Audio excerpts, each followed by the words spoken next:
नरेंद्र मोदी उत्तराखंड में थे। प्रधानमंत्री बनने के बाद और नोटबंदी के बाद मोदी की ये पहली देवभूमि की यात्रा थी।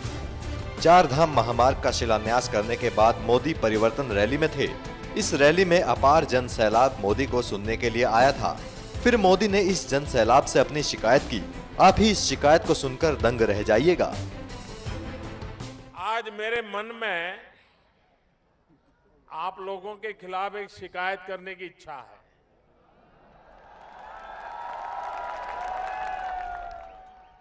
करूं क्या? फिर बुरा मान जाओगे तो? बिल्कुल नहीं मानोगे? नहीं, फिर भी मान जाओगे। पक्का? एकदम पक्का? बिल्कुल बुरा नहीं मानोगे? मुझे बताइए, जब 2014 में लोकसभा का चुनाव था, मैं स्वयं उम्मीदवार था प्रधानमंत्री पद का और इसी चौक में, इसी मैदान में मैं आया था और उस समय आधा मैदान भी भरा नहीं था।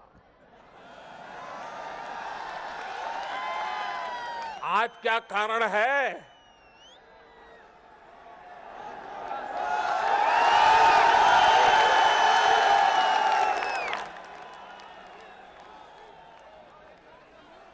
अच्छा, उस समय आधा मैदान भरा था, फिर भी आपने अच्छे अच्छे लोगों को धूल चटा दी, घर भेज दिया, सबके सबको जिता दिया। इस बार क्या होगा इसका मैं अनुमान लगा सकता हूं।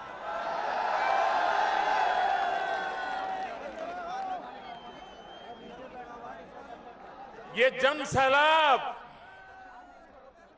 और भी हिमालय की कोथ में ऐसी ठंड में इतनी बड़ी तादाद में आप लोगों का आना इस बात का संकेत है कि अब उत्तराखंड विकास के लिए इंतजार नहीं करना चाहता।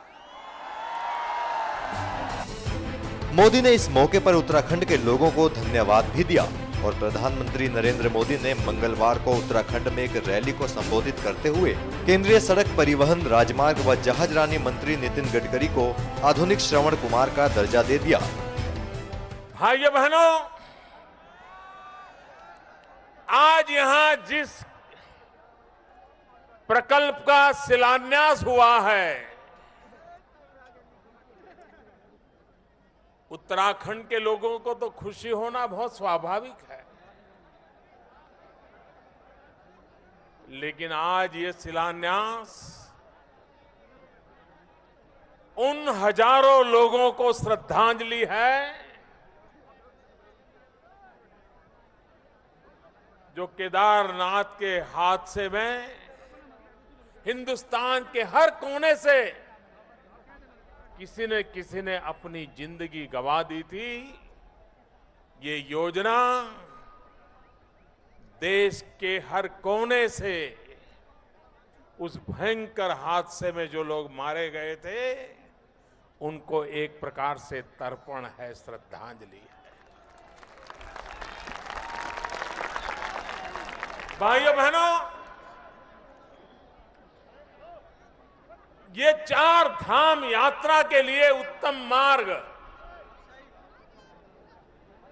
अच्छी व्यवस्था उत्तराखंड के लोगों को तो रोजी रोटी देगी,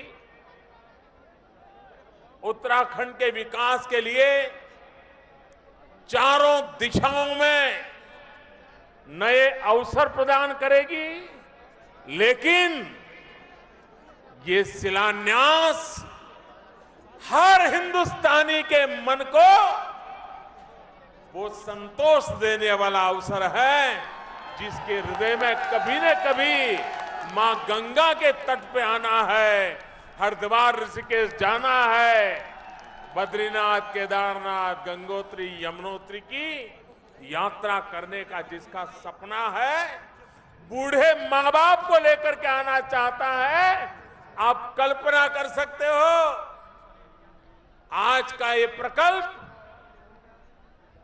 उन वृद्ध मां बाप जो आने वाले दिनों में जब यात्रा के लिए आएंगे और सड़क बिना अवरोध ले जाती होगी, कितने आशीर्वाद हिंदुस्तान भर से मिलने वाले हैं, इसका आप अंदाज लगा सकते हो।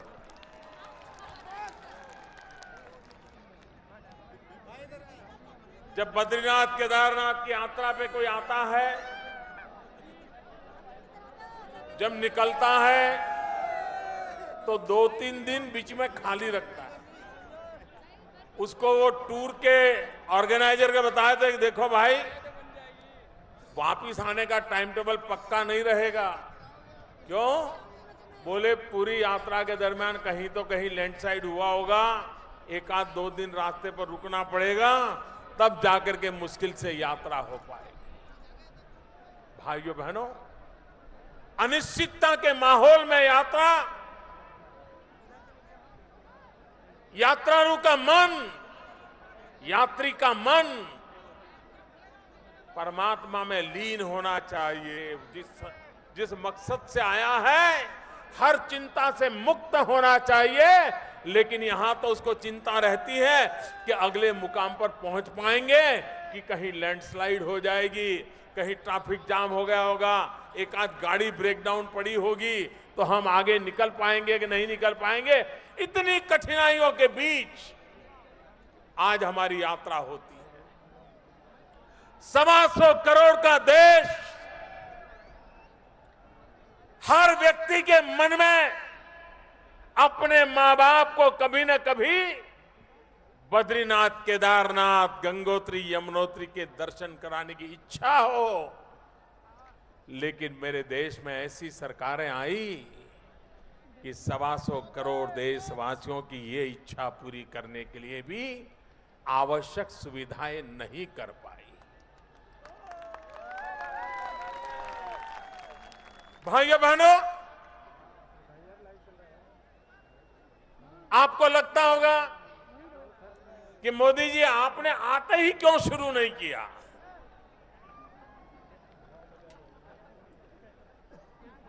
अगर मेरे लिए पॉलिटिकल कार्यक्रम होता, सिर्फ जनता जनार्दन की आंखों में धूल झोंकने वाला कार्यक्रम होता, तो मैं पहले ही दिन आकर के 2 गाड़ियां खड़ी कर देता और कहीं डामर बामर लगा देता, तो लोगों को लग जाता कि चलो काम शुरू हो गया। ऐसा तो हर सरकारों ने किया है, हर मुख्यमंत्रियों ने किया है, अभी तो शायद कहते रोज कर रहे हैं।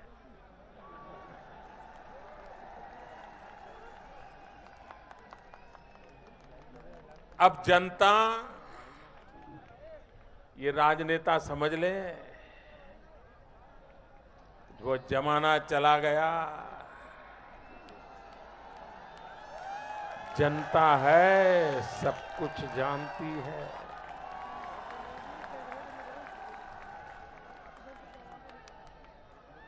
बिना बजट को पत्थर गाड़ते जाओगे तो क्या योजनाएं बनेगी क्या? हंसते हुए चेहरे टीवी पे दिखा दोगे तो क्या गाड़ी चल जाएगी क्या? भाइयों बहनों, जल्दबाजी में करने वाली योजनाओं से राजनीति तो चल सकती है, लेकिन समाज नीति नहीं चल सकती, समाज का भला नहीं होता। और इसलिए हमारे नितिन जी केंद्र में मेरे मंत्रिपरिषद के साथी कल्पकता के धनी हैं। दुनिया भर में जो अच्छा है उसको खोजने के लिए लगे रहते हैं। किसी से भी दूर दूर से पता चले कि उसके पास ये जानकारी है तो सबसे पहले उसको समय देकर के उसको सुनना, समझना और अच्छे से अच्छा कैसे हो उत्तम से उत्तम कैसे बने, हर पल नितिन जी ऐसा सोचने वाले मेरे साथी हैं। और इसलिए उन्होंने, क्योंकि सरकार बनी उस दिन से मैंने उनको एक काम दिया था, लेकिन उन्होंने दुनिया भर में ऐसे कच्चे पहाड़ के बीच से कैसे रास्ते निकाले जाएं और रास्ता ऐसा बने कि आने वाले 100 साल तक कभी किसी कठिनाइयों से गुजरना न पड़े, इस फिराक में लगे रहे। और आज दुनिया भर की कंसल्टिंग एजेंसियों की मदद से ऐसी एक उत्तम रचना की गई है, जिस उत्तम रचना के द्वारा मैं विश्वास दिलाता हूं देशवासियों को कि आप अब जब भी बद्रीनाथ, केदारनाथ, गंगोत्री, यमुनोत्री यात्रा पर आएंगे, जैसे पुराने जमाने में मां बाप को यात्रा कराने के लिए श्रवण को याद किया जाता है, आने वाले दिनों में जब आप सुखरूप यात्रा करोगे तो इस सरकार को, नितिन जी को आप जरूर याद करोगे, मैं आपको कहना चाहता हूं।